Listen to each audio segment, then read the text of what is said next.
Welcome to another Live with Kevin. If you happened to be with me yesterday, I mentioned that yesterday was the start of the most important sporting season of the year, the start of the Purdue men's basketball season. And yes, we are ranked number one. And yes, we won our first game last night, and I was there, and it was awesome. And so none of that, of course, matters to why you're here, but I've now said it, and so we can move on. I'm so glad that you're here. Welcome to another Live with Kevin, which will eventually be an episode of the Remarkable Leadership Podcast. So excited that you're here. And if you are here, I want you to be a part of this. And the way for you to do that is for you to engage. And the way to engage is to type into the comments or chat function of whatever social platform you're on as you are watching. If you're with us live, just go ahead into that space and type hello and tell us where you're located. I'd love to know that. Doing that engages you. It lets me get some information, which is kind of cool. Say hello sometimes to people that I know. But the most important reason that I ask you to do that is that I know you will get more from this if you are engaged in it. You're less likely to multitask and all of those other things. But just think about it this way. If you and I and my guests were around a table having a cup of coffee or whatever beverage it is that you would choose to drink at this time of day, if we were doing that, and I was having a conversation with my guest, and you had a question, an idea, a comment, you would share it, ask it, or offer it, right? So why not do that here? The only difference is that here you do that by typing. So if you have a question, a comment, an idea, please share it. We'd love to have them. I'll try to include them as I can, and they certainly guide me, even if I don't use them directly, because in doing that will hopefully make this a better experience and learning opportunity for you, and it will make it a better conversation for others who see and or hear this later. So because it will eventually be a podcast. You can see that up over my shoulder. So because this will eventually be an episode of the Remarkable Leadership Podcast, let me do the countdown for Marissa, where she will trim all of the stuff I've just said and magically make it go away. Marissa, this is for you in 3, 2, 1. Let me do that again. 3, 2, 1. We all appreciate humor, and most of us are envious of those we think of as humorous. But our guest today would say something different, that humor is human. And so today we're talking about how we can be better leaders through the use of humor. Prepare for fun and a fresh foray into how you can be a better leader by being a more humorous leader. Welcome to another episode of the Remarkable Leadership Podcast, where we are helping leaders like you grow personally and professionally to lead more effectively and make a bigger positive difference for your team, organization, and the world. If you are listening to this podcast in the future, you could join us live. And to do that, you have to find out when we're doing these live. And so the best way to do that is to join us on our Facebook or LinkedIn groups, just two of the platforms where these are live streamed. You can do that by going to remarkablepodcast.com/Facebook or remarkablepodcast.com/LinkedIn. And if you do that, you'll find out when these are happening, when you can join us. Hope that you will do that. And then you would be with us live. Today, you're not, if you're on the podcast, but you're going to get the chance to meet this gentleman I'm going to introduce to you right now. His name is Adam Christing. He is a humor expert and the founder and CEO of Clean Comedians, using the power of laughter to inspire, connect, and create unforgettable experiences without the need for profanity or politics. Adam has been featured on Entertainment Tonight and in more than 100 podcasts, TV, and radio programs. His comedy has delighted over 1 million people across 49 states. You've got one missing, Adam, as well as Canada, Europe, and Asia. He's also the author of the brand new book, The Laughter Factor, the 5 humor tactics to link, lift, and lead. So, Adam, thanks for being here. Glad to have you. We share a publisher, and so that's one thing we have in common. I'm glad that you're here. Hey, thanks a lot, Kevin. I appreciate that intro. The one state that's missing is Maine. I've been to entertaining and motivating in 49 of the 50. So maybe where are the people in Bangor? We need the people from Bangor to bang your phone. We need like a laughter Lobster Fest or something to make it happen. But Go. yeah. Alliteration. You see, you may have noticed I used alliteration already. And it's not really in the book, although it's one of my favorite things. Maybe it's not humorous, except to Kevin. I don't know. So listen, I want to dive into a lot of the stuff about humor and laughter and all that. But I want to start by having you tell us what the big idea, Adam, of the book is. What's the big idea of the Laughter Factor? Great question. I think the big idea is that humor is a shortcut to trust. And as leaders, I think our currency is trust. And obviously, leaders need to worry about getting results, and maybe there's management, of course, casting a vision. But you can't really do that unless you bring your people together. And so humor is just a fantastic way to get people feeling a sense of camaraderie and connection. And even though Mother Teresa was not a stand-up comedian, she was an incredible leader. And she said something that I mentioned in the book: a smile is the shortest distance between two people. So I believe we can, you read the subtitle of my book, Kevin, which is an alliteration: link, lift, and lead. I think link comes first. We link hearts and emotions and a sense of unity, and then we can better lead people. So one of the things that I like to think about, and I think about this when I'm picking guests who pitch to be on the show, and I think about that when I think about the books that I choose to read that aren't going to be on the show. And the question I often ask is, so why this person? So that's the big idea, that humor builds trust. And so why you? Why are you the guy to write this book? Kevin, I'm really not the guy. I wrote the book under a pseudonym. I'm actually managing a trucking company. No, I'm the guy because I've made every mistake. There's nothing wrong with trucking companies, by the way. No, it's I interacted with one of our clients this morning who leads a trucking company. One of my best friends is a trucker, and he's one of the funniest guys I know. Shout out to David Donovan. No, I'm the guy because I've made every mistake you can possibly make on stage, on live podcasts, emceeing events, being hired as a keynote speaker. And so I've inadvertently offended people. I haven't slipped into profanity, thankfully, but I've done jokes where the timing was off for whatever reason. And so because I've given more than 4,000 humor presentations, I've just really learned what works and what doesn't work. And what I think we uncovered with the book is, just like there are, according to Dr. Gary Chapman, 5 love languages, there are 5 humor tactics.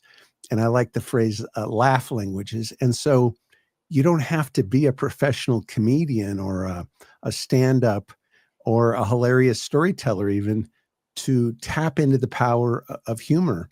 And I think you mentioned this earlier. I love this concept that we're humor beings. So because you're human, you do have a sense of humor. It might be hidden. You might not be aware of it. You might feel embarrassed by it, or you just might not feel comfortable using it. But when you tap into your way, when you find you're funny, it really can enhance your ability as a leader or manager of people. So, when I got the book in the mail and I started looking at it, and before I said thumbs up, to Lisa, that the producer, that we should have you on, I was thinking that, as a keynote speaker person, that the book might come from that perspective, and that perspective is certainly in here. That's your background. That's a big part of what you do, but you've done a good job already of helping us see, why this matters to us as leaders specifically. One of the things that I often hear from leaders when we end up talking about something like humor is, well, isn't it kind of risky?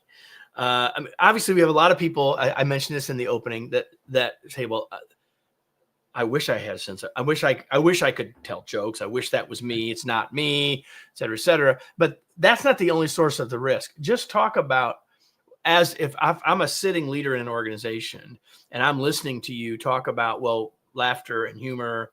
And I'm thinking, well, number one, this is serious work. And number two, if I do it, isn't it a big risk if it doesn't go well? So can you talk about those two sort of practical points before we dive in? Yes, those are really practical points. I mean, one of the golden rules in the book, I sprinkled tips and tactics throughout the book. And one of them is, if in doubt, leave it out. So there can be a lot at stake. You're leading a sales meeting, you're in a conference room, you're giving an annual update. And so there's a lot at stake. So if in doubt, leave it out. At the same time, it reminds me of when people say, I'm just not good with remembering names. And the truth is they probably believe that. And so then it becomes a self-fulfilling prophecy, right? Right. And so what happens is we don't 100%. take a moment and say, okay, that's Kevin, and lock in. Okay, he's got glasses, he's got cool hair. I'm gonna like make him. I'm gonna take a moment to prioritize learning Kevin's name. In the same way, I love Mark Twain's quote. He said, "It takes me 3 weeks to prepare a good impromptu speech." And so you can be intentional with your humor and say, it may not be that I'm doing a joke or a funny skit. It might be that I'm showing a funny slide, or I'm having the worst dad joke contest, or I'm doing an icebreaker. But you, as a leader, can be a facilitator of fun, even when you feel like stand-up comedy is not your thing. Yeah, and I love that. And we're going to get into some of those points in a second. I want to get to a line that you said in the book that I won't get quite right, but you said there's only a couple times when humor might not apply, and you said funerals, maybe, and breakups. And the reason that struck me is that when I think about my father's funeral, and I think about the various eulogies that were given for him, the things that everyone still talks about are the things that were funny, the funny stories that people told about my dad or being with my dad. So I think that line reminded me is that, if it's done from the heart and it's done with good intention, obviously intention, we can mess up even when our intentions are good. Yet that I think that the number of times when it doesn't apply are really relatively small. Yes, I'm sorry about your dad's passing. I lost my dad about 6 months ago, and No, if I'd have known that, I wouldn't have said that. no. He taught me how to tell jokes. My mom is the funniest person I've ever known. She's like a modern day, Carol Burnett, for your listeners and viewers who remember that show. But just like you're talking about, it was almost like we put the fun in funeral. We didn't like say we're going to do stand-up comedy. It was just appropriate, honoring someone. And so one of the laugh languages, I'm sure we'll get into these, is called poke.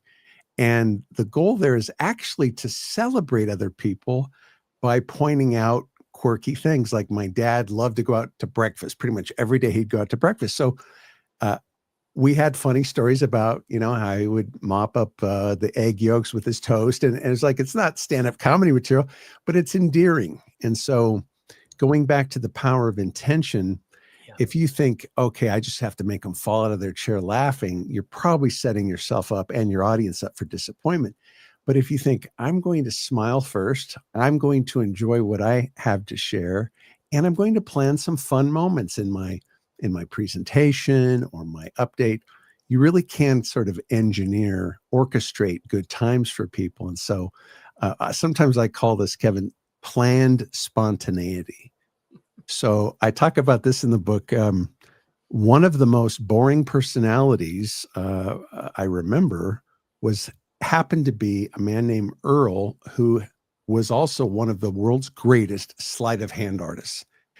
With a deck of cards, he could blow your mind. So he didn't tell jokes. He didn't wear funny outfits, but he would make a card disappear or change colors in your hand. And I noticed as a kid growing up near Hollywood's Hollywood Magic Shop, people were busting up. And I started thinking, well, that's not him trying to be funny. It's him using planned spontaneity, surprise, the power of surprise. So at the heart of humor is surprise. And you can try this as a business leader.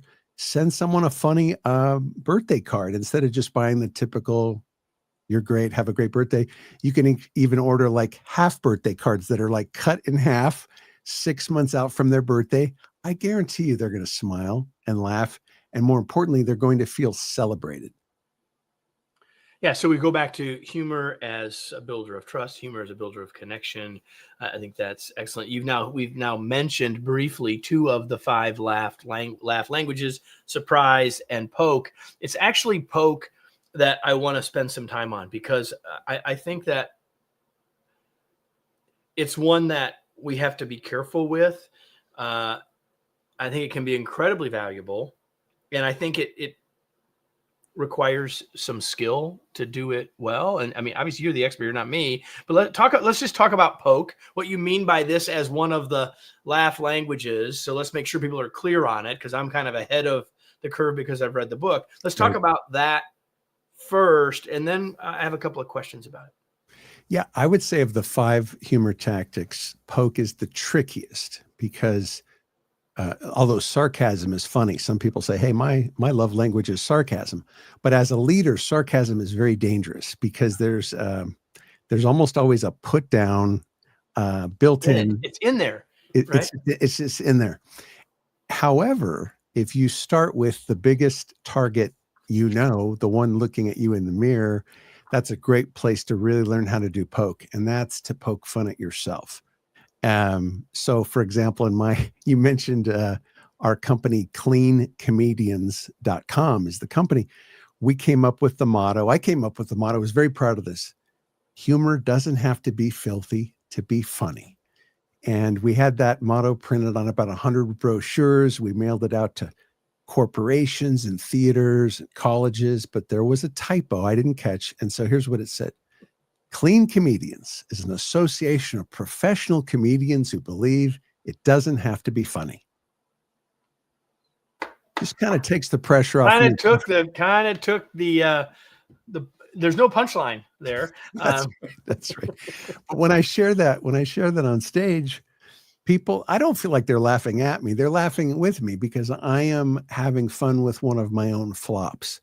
And so when I consult with leaders, what blows them away is when they go back to maybe their earlier work as a manager or as a salesperson, and they share a story of when they got a rejection from a customer, or when the company suffered a big loss, and they take ownership of it and point out their own foibles or failures.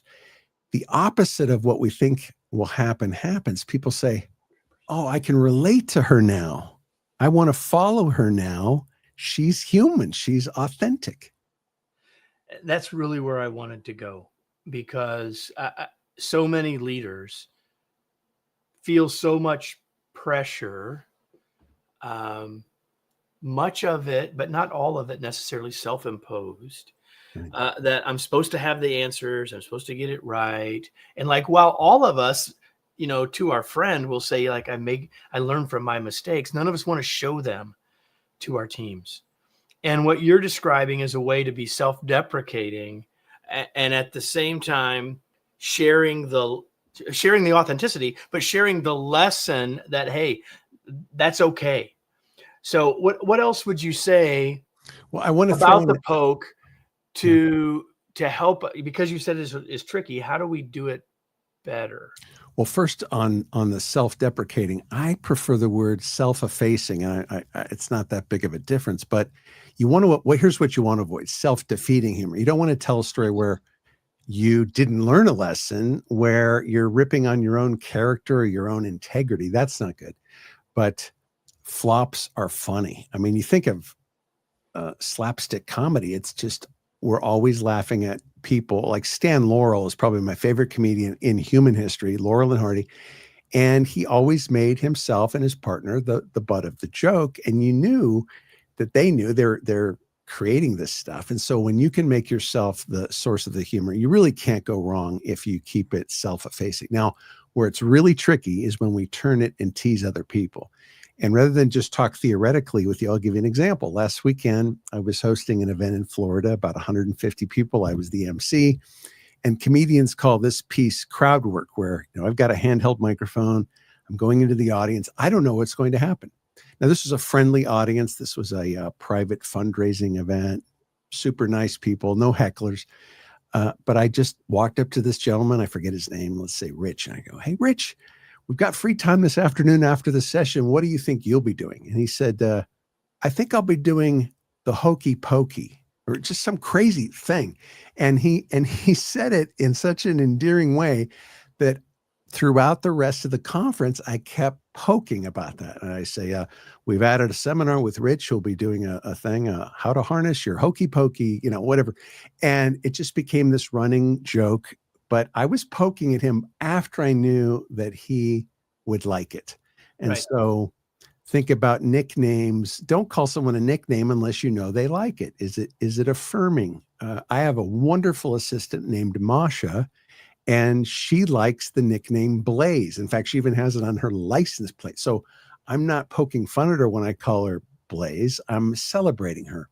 So what I like to do is encourage people to find what's actually going well and celebrate that. Now, if someone they wear a funky sweater, they're known for flashy shoes, they say certain expressions all the time. If you sense that they actually appreciate that being mentioned, you can have so much fun with that. Yeah, I love that, and that's where I wanted you to go. I wanted you to think about how do we poke without being critical, without being cynical, without being sarcastic, and that was a very, very helpful. So we've got these 5 laugh languages, everybody. Surprise and poke we've talked about, and you've just hinted in this last story, Adam, about the third type, which is what you call the in joke. So let's talk about that one a little bit more, because there's risk here too if you get the ins and outs wrong, right? Yes, years ago, another of my humor heroes, Steve Martin, did this joke. I think it's on his first album, and he's performing in San Francisco, and he says, "Hey, I heard some plumbers are in town," and he did this long-winded joke about, this lawn supervisor was out on a sprinkler maintenance job. He just did this like inside humor about plumbers. At the end of the joke, there was zero laughter, and he said, "Are those plumbers in town this week, or is that next week?" And so the key to in-jokes is knowing your audience, who's in the room. What are your shared experiences?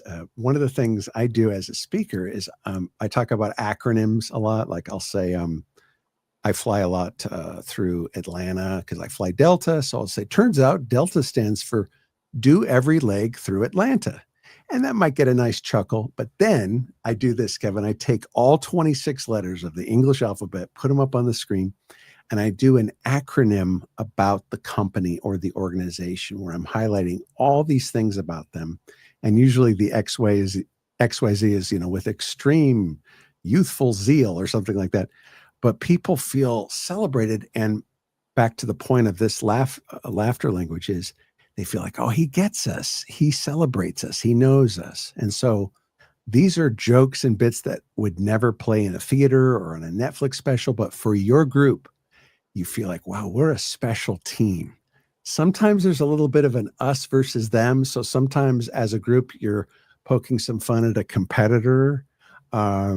You're a shared frustration, like, hey, the last time we got a new printer was, 2002. That's not funny to you and I, but in a group that's experiencing that frustration, that can be comedy gold. Right.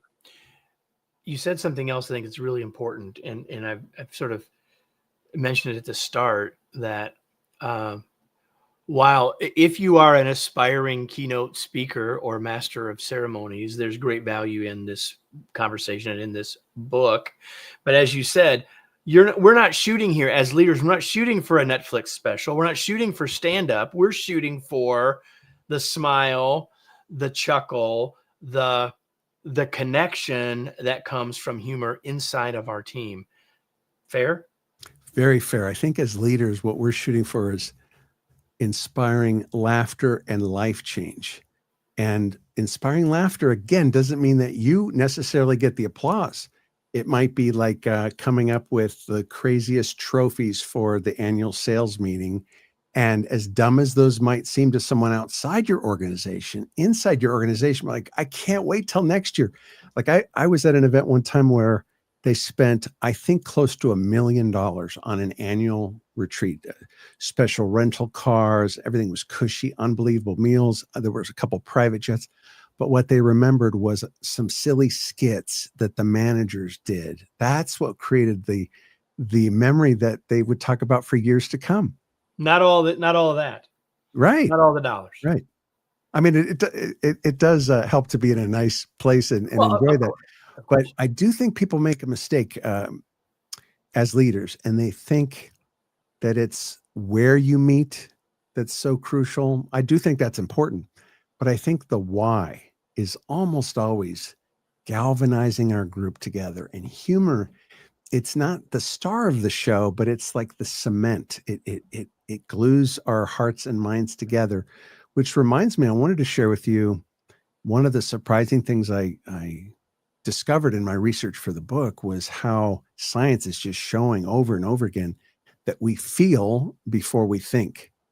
And sometimes as leaders, we just get into thinking mode. I've got to come up with the strategy. I've got to share the strategy. Well, that's important, but you need to bring people together.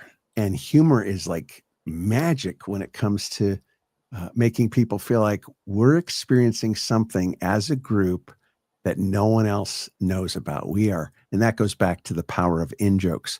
Um, Nothing says friendship like a joke that only three people get. Yep, that's awesome. There are two more languages, uh, and the last one is amplify. But the one I really want you to, and that one, well, maybe we should spend a minute there. I think about that as the longer version of humor, the story, if you will. Let's talk about amplify because maybe this is the one that might be most accessible for some of us. Yeah, I think it really is because I think human beings were all prone to exaggeration, and that would be another word for this humor tactic. Amplify is exaggerate. So here's a secret trick way of doing this: is take a shared frustration in your company or in the financial market or whatever it is, and just amplify it. So, for example, if it's really cold, you're in Minnesota and it's already getting super cold in November, let's say, rather than saying, "Man, it's really cold outside," you might amplify that. Just amp it up and say, "My Starbucks is selling coffee on a stick." Or I just made that up, but Right. take a frustration and amplify it. And you can study other people who do this in their writing, or arguably the greatest stand-up of the last 50 years, or certainly one of the top three would be Robin Williams. And what people don't know is he had a book that he would travel with, like a notebook full of stories, jokes, one-liners, and he would wait for the right moment on stage to unleash these things, but they were already in his mind, and then he would just amplify them. He would just put it on steroids. So if you have this laugh language, chances are if you get frustrated at the grocery store, you can turn that into this epic tale that sounds like you were hiking the Himalayas when really there were five people ahead of you in the checkout line, right? Right. So Right. exaggerate the details, exaggerate the pain. And one tip I'll give you, if storytelling and amplifying is your knack with humor, is don't jump on your own punchline. Give it room. So if the end of a story is one word or one sentence, people they'll walk on it. They'll say the joke and then they'll say something like, "Do you get it?" Or "What do you think?" Is you have to, as a leader, you have to kind of sit for a moment, and you'll usually be rewarded with laughter. And now if they don't laugh, that becomes funny too. Yeah, that's what happens to me some of the time, Adam. I try, and then I become self-effacing about it. So, There you go. There you go. so the fifth language, although we did them out of order, I don't know that it matters. No. Is wordplay. One of my favorites of the five. Talk about wordplay. Give us a couple of examples. Well, maybe my favorite wordplay master of all time is a comedian that's a lot of people don't know, but one of the greats is Stephen Wright, just a master of language. Like he would say, well, part of it was his delivery was very deadpan. So he would say something like, "I put spot remover on my dog. Now he's gone." So it's wordplay is just clever banter, language, quotations, puns, even dad jokes fall in this category. You might be strong in this area, Kevin, because you're an author and you love alliteration. And so I'll give you an example that's very practical for business is test language. So let's say you're sending an email out that's really stakes are high. play with option A and option B. So, for example, in my company, Clean Comedians, I thought it was so clever, and I came up with this headline. We were sending this to Las Vegas convention bookers, and it said, "Don't gamble on the entertainment at your convention." It's pretty clever. And then I said, well, let's test this other one. And the other one said, "Give your group the gift of laughter." Now, that's not funny, but it had this ring to it. And so my point here is find the humor that's yours. If wordplay is your thing, practice a pun, a dad joke, a story that's based on, a rhyme or something like that, and test it as a leader. Test it in situations where the stakes are lower, with family, with friends, with associates. So when it comes time for the big awards program, you already know it's going to work. Like, there are jokes that I just know 99 times out of 100, I'm going to get a laugh because I've tested it. So if I were to start to put a wrap around all the stuff that we've said, and I'm talking to all of you as leaders listening, one of the things, Adam, that you said was the idea of planned spontaneity. And think about how many times Adam has said something that related to that, whether it's testing it, whether that's Robin Williams and his book, whether it's whatever it is. Like, there's been 4 or 5 times that fundamentally it's come back to, like, let me prepare for this rather than having to force something in a moment. And I will bet you too that the people that you think are so skilled at it, including the examples Adam has given, are skilled not because they did it off the cuff, but because they had planned it, because they had practiced it, because they had been thoughtful and intentional about it. And by the way, sometimes that can be as simple as preparing a question. And it's not doing a joke. It's not doing a comedy bit. So let's say I wanted to lead a 10-minute icebreaker with a group of associates. I might ask a simple question like, what's the craziest holiday gift you've ever received? That's not a funny question, but the answers will be funny. Someone will say, my wife put a potato in my stocking, or my kids, broke a bunch of crayons. And pretty soon you've got 10 minutes. I guarantee you'll probably have some heart-touching stories too. If you ask the question, most memorable holiday gift, there'll be some very meaningful ones. But I can get 10, 15 minutes out of something like that with an audience by just preparing a thoughtful question. Yep. So the question comes in, and before we start to wrap up, I'm going to have you take this. How do you gracefully recover gracefully when a joke doesn't land? Great question, Kevin. Any others? Nope, that's the one I got. I'm kidding. Well, here's the thing. Here's first what not to do. First, don't blame the listeners. If you say to someone, get it, chances are they didn't get it, right? So there is that awkward, delicious moment where you drop the last line and you just wait. And the longer you wait, when they do get it, the bigger the laugh. Now, if you wait more than a few seconds and there's no laugh, you can laugh at yourself. So sometimes I'll pretend like this is a handheld microphone. I might take that if I'm on stage. I might say, well, that's going out of the speech, and cross it out. So now I'm using self-effacing humor. But chances are you will get a laugh if you don't step on the moment.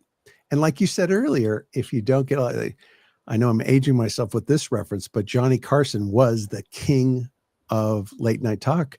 He got bigger laughs when he didn't get laughs by just sitting with it for a moment. The audience would just so enjoy that moment, and they will with you too. And so one more tip, don't laugh at your own jokes. Sometimes in our nervousness, we'll say a joke and then we'll just start laughing. Let the audience, the straighter face you deliver a punchline with, or story conclusion, bigger chance you're going to get a laugh. All right. Is there one thing, as we start to wrap up, Adam, is there one thing, and I know there's never one thing, right? But is there one thing that you would encourage everyone who's watching or listening to do first on their own journey to put laughter and humor into their work as a leader? Where would you ask them or encourage them to start? I think it starts with thinking about what you enjoy, because chances are you will find your laugh language, your go-to way. If you want to find your funny, Think about what makes you laugh, what you enjoy. And it might be visual stuff. Like I love variety. I love comedy, juggling, and magic and ventriloquism, but it might be the one-liner. Chances are what you enjoy is what you will employ to make other people laugh. And one other thing, this would be a little like leadership advance. I know your listeners are all about being remarkable leaders. To go to the next level, I've listened more people into laughter than I've talked into laughter. And here's what I mean. If you can listen for your associates, your customers, your coworkers, what are their laugh languages, and then feed them that. So if you have a punster at your office and you give them a book of dad jokes, you might have just made their week or month, right? Right. Yeah. Any communication that's focused on them more than on us is going to have a better chance of success, including humor. I love that, Adam. Thank you. There's a question, and I didn't even realize till just this very moment the paradoxical nature of this question, because there are two questions that I pretty much ask everyone always. And one of them, is coming in a second. The other one you don't know. I always ask people this, and now I'm talking to you. It seems funny to me to ask this question. What do you do for fun? Yes. Sometimes what I do for fun is anything that's not forcing me to be funny. Like it's crazy, but I love disc golf. I like playing internet chess, and I play where each side gets 3 minutes. And so it's kind of this adrenaline rush. Will the game get done? I love classic rock and roll. I'm a Bob Dylan fanatic. I love his lyrics. And by the way, some of them are very funny and very witty. But I'll be really transparent with you, Kevin, and with your audience. I think leaders, sometimes we're wounded healers, right? So some of the saddest people I know are comedians. And I think it's because we can give out what we also need. So there are times when I have to say, you know what? I don't need to read another philosophy book or marketing book. I'm going to read something that I actually enjoy. Which takes me to my last question. So what are you reading these days? Well, not only am I reading a classic, but you're the first person I'm sharing this with. In fact, my wife doesn't even know, but I bought this thing on eBay that is a collection of Dale Carnegie's speaking course from like the 1940s or 50s. And so I'm going back to Carnegie, who wrote a book that sold a measly 30 million copies, How to Win Friends and Influence People. And it's just a great reminder to me that in the end, it's how we make people feel. And I'll never forget, I don't think it's in that book, How to Win Friends and Influence People, but I read somewhere where Carnegie was asked, Dale, how do you sell so much? And he said, because I'm sold. And so it's reminding me of the power of your conviction. If you believe you can use humor, you can. If you believe you can lead people, you can. If you believe you can bring people together, you can, if you're intentional about it. I love that. So Adam, you came on to share gave us your time to share your talent and to give us wisdom. So where can people learn more about you, connect with you? Where do you want to point people? Where can they get the book? I'll hold the book up for those who are watching while you do that. Oh, thank you. I appreciate it. And I love that your book is marked up. I had a mentor who said, when you mark in a book marks in you. But the book's available on Amazon, of course. And if you want to take a free quiz in 4 minutes, you can discover your laugh language. You just go to thelaughterfactor.com. Thelaughterfactor.com. And you right, told don't me forget the word you said it right. Laughterfactor.com. Sorry about that. No, you said it right. You said it right. But I say that because I really have noticed people getting such a kick when they go to that site. They can take the quiz. It's free. And in like 4 minutes, you'll discover what your go-to laugh language is. You told me before we started that and you said it here too, that you're active on LinkedIn, so people can find you there. And I encourage people to do exactly that as well. So before we go, everybody, I have a question for you. I'm done asking questions of Adam. Enough of Adam. I have a question for all of you. It's the same question I ask you every single episode. It's simple. The question is simple. Now what? But the answer is important. Your answer to that question is what will make the last 30 minutes of your life more valuable, which is, what am I going to do with what I got? What ideas am I going to take action on? Because until you act, it won't really make a difference. I encourage you. This should be a fun set of things to go try. I encourage you to do that. And I encourage you to come back next week. So, Adam, thanks so much for being here. It was a pleasure to have you. I enjoyed our time together. I hope you did as well. I had a great time. Thanks so much. And so, everybody, if you enjoyed this, you'll enjoy next week. It won't be about humor, but we'll be back next week as we are every week. I hope you'll be back to join us. Wherever you're watching or listening, make sure you're subscribed so you don't miss another episode of the Remarkable Leadership Podcast.